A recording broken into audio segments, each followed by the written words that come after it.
कराची के जिना अस्पताल के लिए ब्लैक मार्केट से ममनुआ और स्मगल शुदा अद्वियात और लेंसेज की खरीदारी पर FIA ने अस्पताल के एडमिनिस्ट्रेटिव अफसर को नोटिस जारी कर दिया है।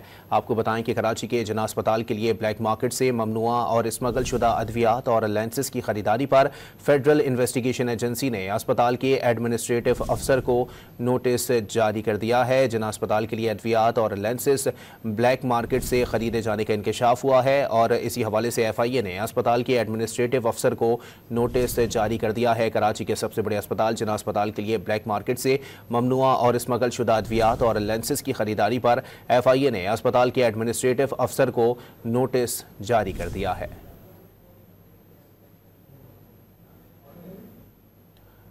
कराची के जिना अस्पताल के लिए ब्लैक मार्केट से ममनुआ और स्मगल शुदा अद्वियात और लेंसेज की खरीदारी पर FIA ने अस्पताल के एडमिनिस्ट्रेटिव अफसर को नोटिस जारी कर दिया है। आपको अपडेट कर रहे हैं इस हवाले से कि तमाम रिकॉर्ड समेत FIA ने अफसर को पेश होने की हिदायत कर दी है। जिना अस्पताल इंतजामिया ने कोई तफसीलात फराहम नहीं की। FIA ज़राए ने यह दावा किया है। तमाम रिकॉर्ड समेत FIA कॉरपोरेट सर्कल के दफ्तर पेश होने की हिदायत की गई है। कराची के जिना अस्पताल के लिए ब्लैक मार्केट से ममनुआ और स्मगल शुदा अद्वियात और लेंसेज की खरीदारी पर FIA ने अस्पताल के एडमिनिस्ट्रेटिव अफसर को नोटिस जारी कर दिया है।